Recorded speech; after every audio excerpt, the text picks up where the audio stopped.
हमने इसको अच्छी तरह से मिक्स कर लिया है तो ज़बरदस्त किस्म का हमारा जो रशियन सैलड है वो बनकर तैयार हो चुका है। बिस्मिल्लाहिर्रहमानिर्रहीम, अस्सलाम वालेकुम। मेरा नाम अली अहमद और आप देख रहे हैं मेरा चैनल अली अहमद फूड वाला। तो व्यूअर्स, आज मैं आपके लिए बहुत ही मज़ेदार सी रेसिपी लेकर आया हूँ। बिल्कुल शॉर्ट सी रेसिपी है और रमज़ान शरीफ के हवाले से बिल्कुल स्पेशल है। तो आज मैं आपके लिए रशियन सैलड की रेसिपी लेकर आया हूं और वही ऑथेंटिक रेसिपी मैं आपका शेयर करूंगा जो कि शादियों में बनाई जाती है या फिर रेस्टोरेंट के अंदर जो भी बनाई जाती है। तो इस रेसिपी को बनाने के लिए सबसे पहले हमें सेबों की ज़रूरत है। तो आप ये देखें कि मैंने सेब लिए थे 1 किलो, जिनको मैंने क्यूब्स के अंदर काट लिया है। तो आप ये देख सकते हैं इस तरह से। साइज़ आप पे डिपेंड करता है, लेकिन साइज़ थोड़ा बड़ा होना चाहिए। तो उसके बाद कुछ वेजिटेबल्स थी जिसके अंदर कैरेट, पोटैटो और पीस थे, मटर, गाजर और आलू थे। गाजर और आलू को मैंने क्यूब्स के अंदर काट लिया था और जो मटर है वो वैसे मैंने छील लिए थे। इसको मैंने तकरीबन 10 मिनट के लिए बॉईल कर लिया था। तो अभी ये बिल्कुल बॉईल हो गए हैं, लेकिन इनके अंदर हल्का सा क्रंच बाकी है। तो इस रेसिपी को बनाने के लिए मुझे साथ में मायोनीज की जरूरत है। तो मायोनीज मैं अभी यहाँ पे किचन के अंदर तैयार करूंगा। तो मेरे पास एक गिलास है, गिलास के अंदर मैंने 250 ml जो है वो ऑयल ले लिया है। इसके अंदर मैं 1 अंडा शामिल करूंगा। मेरे पास हैंड ब्लेंडर है, मैं इसके साथ इसको एक जबरदस्त सी मायोनीज जो है वो तैयार कर लूंगा।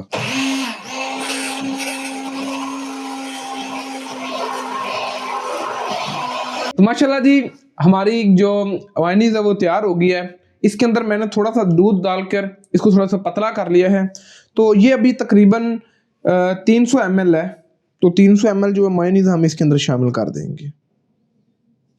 उसके बाद मेरे पास एक क्रीम का पैकेट है, तो एक क्रीम जो है वो भी हम काट के इसके अंदर शामिल कर देंगे। तो ये मेरे पास आइसिंग शुगर है, तो यहाँ से इसका जो आधा कप है वो हम इसके अंदर शामिल कर देंगे। अब इसको हम अच्छी तरह से एक दफ़ा कर लेंगे मिक्स। अच्छा, जो आइसिंग शुगर है ना, वो आपको बाज़ार से भी मिल जाती है, लेकिन आप घर में जो आम घर वाली चीनी होती है अगर उसको पीस लें तो ये भी आइसिंग शुगर ही है, पीसी हुई चीनी जो होती है। इसी तरह से हमने इसको मिक्स तो एक दफ़ा कर लिया है। अच्छा, तो अभी हमने जो साथ में वेजिटेबल्स बॉयल करके रखी हुई हैं ये भी हम इसके अंदर शामिल कर देंगे। बिस्मिल्लाह। अब इसको हम नरम हाथों के साथ मिक्स करेंगे, पलटा देंगे यानी कि इसको।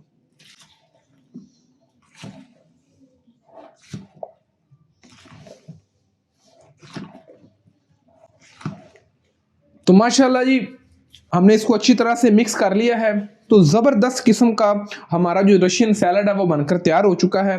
इसके अंदर अक्सर लोग जो नमक या काली मिर्च या सफ़ेद मिर्च भी डाल देते हैं, तो ऐसा आपने नहीं करना है।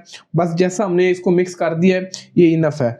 और इसके अंदर हमने जो मायोनीज और साथ में जो क्रीम डालनी है वो आपने बहुत ज़्यादा नहीं डाल देनी कि ये ओवर हो जाए, ठीक है। तो अभी ये हमारा रशियन सैलड बनकर बिल्कुल तैयार हो चुका है। तो अभी इसको हम तकरीबन 2 घंटे के लिए रेफ्रिजरेटर के अंदर रखेंगे। उसके बाद इसको टेस्ट करेंगे और आपको बताएंगे कि ये किस तरह का बना है। तो मिलते हैं फिर 2 घंटे के बाद। तो माशाल्लाह जी, हमारा जो सैलड है वो अभी ठंडा हो चुका है और आप माशाल्लाह इसकी लुक देखें कि कितना प्यारा और कितना ही खूबसूरत नजर आ रहा है।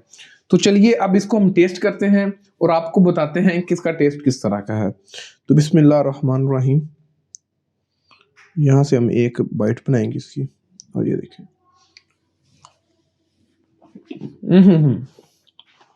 हमने इसके अंदर जो क्रीम का इस्तेमाल किया है ना, उसने इसके टेस्ट को 4 चांद लगा दिए हैं। और माशाल्लाह बहुत ही ज़बरदस्त एक हल्की सी खटास है इसके अंदर। और जो हमने सिरका डाला था मायोनीज के अंदर, उसके अलावा बाकी हमने जो मीठा डाला है वो मेरे मुताबिक तो बिल्कुल ठीक है।